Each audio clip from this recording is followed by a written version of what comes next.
We are putting up a special task force. ਤੁਹਾਨੂੰ in due course ਦੱਸਾਂਗੇ to handle drugs. ਇਹ ਜਾਣ ਬੁੱਝ ਕੇ ਉਹ ਸੁਰੱਖਿਆ ਕਵਚ ਪਾ ਕੇ ਰੱਖਦੇ ਆ ਡਰੱਗ ਅਫੈਂਡਰਾਂ ਨੂੰ। ਇਹ ਜਿਹੜਾ ਨੈਕਸਸ ਬਹੁਤ ਪੁਰਾਣਾ ਬਣਿਆ ਹੋਇਆ ਇਹਨੂੰ ਤੋੜਨ ਨੂੰ ਥੋੜਾ ਜਿਹਾ ਮੈਨੂੰ ਟਾਈਮ ਲੱਗ ਰਿਹਾ। ਜਿਹੜੀ ਡਰੱਗ ਵਾਲੀ ਕੇਸ ਦੀ ਰਿਪੋਰਟ ਆ ਉਹਨੂੰ ਖੋਲਣਾ ਐਥੀਕਲ ਨਹੀਂ। –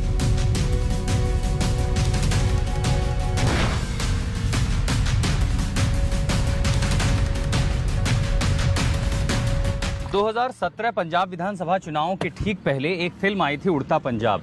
फिल्म में दिखाया गया था कि कैसे पंजाब के युवा नशे की गिरफ्त में आ रहे हैं और वही उस चुनाव में सबसे बड़ा मुद्दा बन गया था। नमस्कार, आप देख रहे हैं आज तक, आपके साथ मैं हूं आशुतोष मिश्रा। और 2022 में जब पंजाब विधानसभा चुनाव की दहलीज पर खड़ा है, हम ये समझने के लिए मैदान में यहाँ पर आए हैं, इस राज्य में आए हैं, इस सूबे की स्थिति को समझने के लिए कि इन 5 सालों में ड्रग्स के हालात से पंजाब कितना ऊपर उठ पाया। क्योंकि अगर 2017 में ये चुनावी मुद्दा था तो 2022 तक यहाँ जो सरकार रही उसने इस हालात में बदलाव लाने के लिए आखिर क्या कोशिशें की।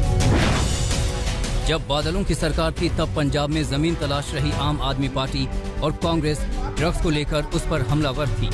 सुखबीर बादल के साले मजीठिया दोनों के निशाने पर थे।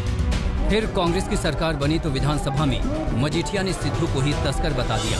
फिर क्या था, बवाल खड़ा हो गया।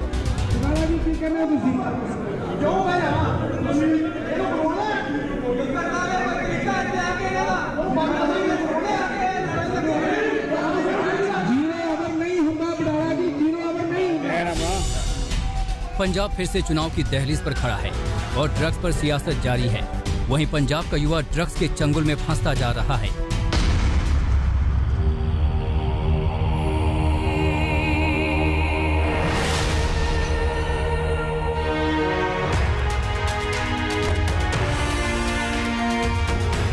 ये किसी से छिपा नहीं है कि पाकिस्तान के रास्ते ड्रग्स की खेप हिंदुस्तान पहुंचती है। इन 5 सालों में पंजाब में रिहैब सेंटर की संख्या बढ़ी है और इन नशा मुक्ति केंद्रों पर खुद से इलाज करवाने आने वाले युवाओं की संख्या में भी बढ़ोतरी हुई है, जो एक अच्छी तस्वीर है। आपको अमृतसर के ऐसे ही एक नशा मुक्ति केंद्र लिए चलते हैं। दरअसल पिछले 5 सालों में पंजाब में कई सारे रिहैबिलिटेशन सेंटर खोले गए हैं, जहां पर ज़्यादा से ज़्यादा जो ड्रग एडिक्ट हैं उनको लाया जाता है, उनका यहाँ इलाज होता है, मानसिक रूप से वो तैयार होते हैं ताकि वो ड्रग्स को छोड़ सकें। हम अमृतसर के वैसे ही एक ड्रग एडिक्शन सेंटर में हैं, जहाँ सिंथेटिक ड्रग्स, अल्कोहल और इससे जितने भी लोग पीड़ित हैं, एडिक्ट हैं, वो यहाँ पर आते हैं बड़ी संख्या में ताकि उनका इलाज हो सके और अब वो धीरे धीरे ठीक होकर के मुख्य धारा में लौटने लगे हैं। पंजाब में चिट्टा यानी हेरोइन स्मैक लेने वालों की तादाद बढ़ी है। दूसरी तरफ नशा मुक्ति केंद्रों पर आने वाले युवाओं की संख्या में भी इजाफा हुआ है। ये ट्रेंड क्या कहता है, यहाँ के एडमिनिस्ट्रेटर गुरप्रीत से सुनिए। जीत 2017 में बहुत बड़ा मसला बन गया था पंजाब में, ड्रग्स है, चुनाव के टाइम में भी। अगर 5 साल पहले हम जाएं, 5 साल अब जाएं, हालात कितने बदले हैं ड्रग्स को लेकर के? सर, तब की और अब की बात तो मैं वैसे यही कहूँगा कि अभी वही हैं, हालात तो वही हैं। पहले भी स्टूडेंट्स मेरे पास वैसे ही थे, अब मेरे पास स्टूडेंट्स ज़्यादा हो गए हैं जो 20 से 25 साल की उम्र के, बहुत ज़्यादा है मेरे पास ज़्यादा। तो अगर मैं ये समझूं कि ये कंज्यूम करने वाले लोगों की संख्या बढ़ी है या क्योर के लिए आने वालों की संख्या बढ़ी है? अगर आप क्योर वालों की भी बढ़ी है। इस साल अगर मैं देखूं, ये लास्ट 5 साल में क्योर वालों की काफ़ी बढ़ी है संख्या। रिहैब सेंटर मनोचिकित्सक डॉक्टर बबलीना बताती हैं कि यहाँ आने वाले शरीर से ज्यादा मानसिक विकारों से जूझते हैं, क्योंकि नशे के दौरान इन्होंने अपनों पर हाथ उठाए हैं, घरों में हिंसा की है, चोरी भी की है। 16-17 साल के बच्चों से लेके जो एडिक्शन है वो हमारे पास 60 तक एयर के लोगों तक आती है। एंड जो नॉर्मल हम अब आजकल देख रहे हैं कि जो वीड है, ठीक है, जो हम कहते हैं कि सिगरेट्स या वीड या चरस, ये जो है ये बहुत ट्रेंड में है आजकल विद द यंगस्टर्स, कि उनको अपने ही परिवार वाले दुश्मन लगने लग जाते हैं। वो एक दिन ऐसा विश करना शुरू हो जाते हैं कि ये लोग हमारी जिंदगी से चले जाएं ताकि हम सुकून से नशा कर सकें। मतलब इतनी मानसिक तौर पे इतना ये बीमारी जो है उनको परेशान कर देती है, उनको बीमार कर देती है। पंजाब चुनाव में ड्रग्स का मुद्दा हर बार क्यों सिर चढ़कर बोलता है, ये यहाँ के उन युवाओं के दर्द को सुनकर साफ हो जाएगा जो सूबे में फैले ड्रग्स के शिकंजे से निकलने के लिए यहाँ आए हैं। हमने अमन से बात की। अमन इनका काल्पनिक नाम है। भटिंडा में आपको ड्रग्स कैसे मिली? सर ऐसे ही फ्रेंड सर्कल में आम ही मिल जाती है। कितने लोग थे? हम 3 बंदे थे। मुश्किल होती थी खरीदने में?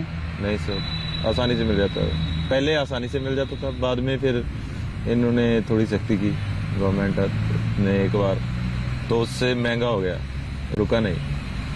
महंगा हो गया? महंगा हो तो गया। आप क्या लेते थे, क्या कंज्यूम करते थे? हेरोइन पीता था मैं, हेरोइन एडिक्ट था। और मिल जाता था आपको आसानी से? आसानी से, किसी से भी, मतलब आप एक जगह खड़ जाओ ना चौराहे पे, तो आपको 10 में से 3 बंदे मिल जाएंगे हेरोइन वाले, जिनसे आप पूछ के ले सकते हो कि भाई मेरे को, मैं नया हूँ यहाँ पे, तो मेरे चिट्टा उसी को कहते हैं? चिट्टा उसी को बोलते हैं। अब तरन तारण के चरणजीत से मिलिए। चरणजीत इनका काल्पनिक नाम है। 30 साल की उम्र में ये नशे में डूब चुके थे। तरन तारण के गांव-गांव में नशा फैल चुका है और चरणजीत उस मकर जाल से बच नहीं पाए। ड्रग्स के लिए इन्होंने अपनी माँ बहनों पर हाथ भी उठाया। कभी घर वालों के साथ झगड़ा वगड़ा हुआ था जब आप ड्रग्स लेते थे उस समय? बहुत, डेली रात नू खाना खाना नहीं, बीवी के साथ झगड़ा, फादर साहब ने बहुत गाਲਾਂ ਕੱਢਦੀਆਂ ਵੀ ਤੁਸੀਂ ਘਟਾਓ। ਉਹਨਾਂ ਨੇ ਆਖਣਾ ਕੋਈ ਛੋਟਾ ਸ਼ਰਾਬ ਪੀ ਲਿਆ ਕਰ, ਕੋਈ ਫੀਮ ਖਾ ਲਿਆ ਕਰ, ਛੋਟਾ ਨਸ਼ੇ ਤੋਂ ਫਿਰ ਛੋਟੇ ਤੇ ਆ ਜਾਏਗਾ। ਪਰ नहीं, नशा ਵੱਧ ਗਿਆ, बहुत ज्यादा ਵੱਧ ਗਿਆ, डेली का 5000 का। गांव में रहने वाले चरणजीत जैसे लाखों युवाओं की जिंदगी ड्रग्स से तबाह हो रही है। गांव में नशे की खेप कहां से आती है और वहां कैसे हालात हैं, ये समझने के लिए आपको गांव की ओर लिए चलते हैं।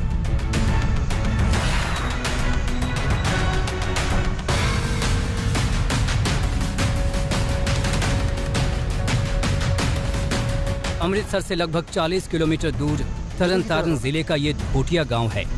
यहाँ हमने पंचायत सदस्य हरप्रीत सिंह से बात की और ये समझा कि हालात कैसे हैं। ड्रग्स को लेकर के कितना बदलाव हुआ, कुछ आपको अच्छी तस्वीर नजर आती है? हाँ, 50% ਦੇ ਕਰੀਬ ਜਿਹੜਾ ਵਾ कम हो गया ਤੇ पूरा नहीं कह सकते। 50% ज्यादातर बच्चे क्या लेते हैं? अफीम लेते हैं, चिट्टा लेते हैं? ਇਹ ਤੇ ਪਤਾ ਨਹੀਂ ਕੀ ਜੋ ਗੋਲੀ ਆਉਂਦੀ, ਜੋ ਕੁਛ ਆਉਂਦਾ ਸਭ ਲਈ ਜਾਂਦੇ ਆ। उन्हें मिलता कहाँ से ये सब? ਇਹ ਤੇ ਹੁਣ ਪਤਾ ਨਹੀਂ ਕਿੱਥੋਂ ਲੈ ਆਉਂਦੇ ਕਿੱਥੋਂ ਨਹੀਂ। ਉਹ ਬਸ ਮੋਟਰਸਾਈਕਲ ਭਜਾ ਕੇ ਕਦੀ ਐਮ ਨਿਕਲ ਜਾਂਦੇ, ਕਦੀ ਇਹਨੂੰ ਪਤਾ ਉਦੋਂ ਲੱਗਦਾ ਜਦੋਂ। लेकिन दिख जाते हैं बच्चे, अभी भी हैं गांव में? ਪਤਾ ਲੱਗ ਜਾਂਦਾ ਵਾ। अभी भी हैं गांव में लेने वाले बच्चे? ਹਾਂ, ਪਤਾ ਲੱਗ ਇੱਥੇ ਬਾਹਰਲੀ ਸਾਈਡ ਜਾਓ ਤੁਹਾਨੂੰ ਕੋਈ ਨਾ ਕੋਈ ਫੇਰ ਮਿਲ ਜੂਗਾ। यहीं हम उस माँ से मिले जिसका बेटा अमृतसर के नशा मुक्ति केंद्र में ड्रग्स के चंगुल से निकलने की कोशिश कर रहा है। कभी घर में मारपीट हुई हो, कभी हिंसक हो? हाँ, हिंसक हो जाता था बात बात पे। मुझे पैसे चाहिए, मैंने पैसे लेने हैं, मुझे चाहिए, मैंने किसी के देने हैं। आप पर भी हाथ उठाया कभी? जी, बहनों पे भी उठाता था। तो बोलता था कि मतलब मुझे पैसे लेने हैं, मुझे कहीं से भी ला कर दो। बड़े और बुजुर्ग छोड़िए, छोटे छोटे बच्चे ड्रग्स के चंगुल में फंस चुके हैं।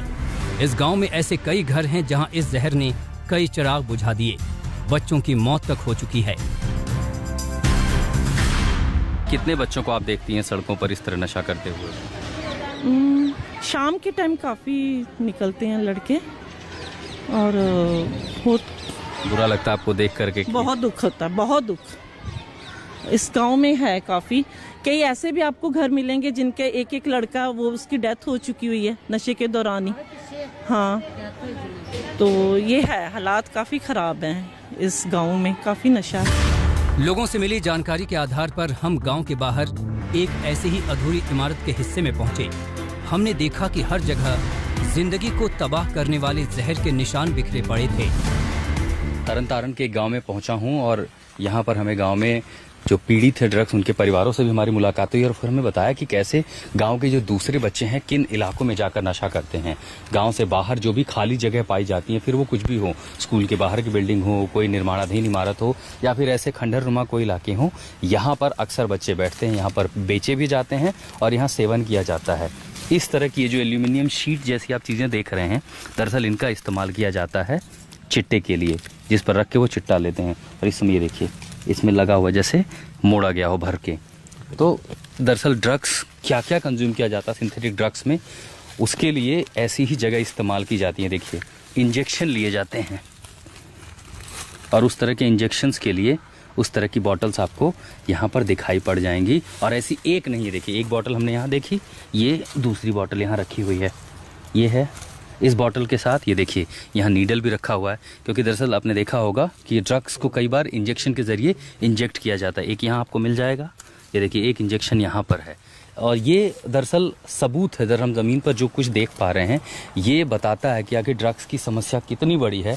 और ऐसी जगहों पर जब घर का बच्चा निकल के आएगा तो परिवार को पता भी नहीं चलेगा, उन्हें लगेगा वो तो अपने दोस्तों के साथ, लेकिन जब तक ये पता चले कि उसके घर का बच्चा बीमार है, ड्रग्स की चपेट में है, तब तक बहुत देर हो जाती है। पंजाब में ड्रग्स की समस्या वाकई गंभीर है। पंजाब की पुरानी ही नहीं नई पीढ़ी भी तबाही की कगार पर खड़ी है। सूबे में चुनाव है तो मुद्दा गर्म है, मगर जमीनी हालात कितने बदतर हैं, इसकी एक और तस्वीर आपको ब्रेक के बाद दिखाएंगे।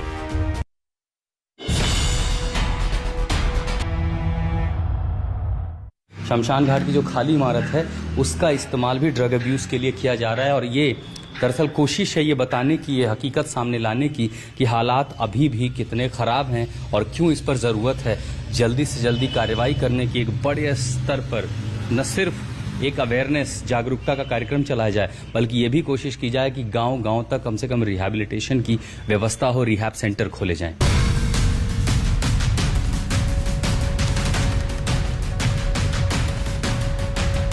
खाली जगह तो छोड़िए, शमशानों पर भी ये जहर बिकता है। हमने गांव के बाहर एक शमशान का दौरा किया तो डरावनी तस्वीर नजर आई।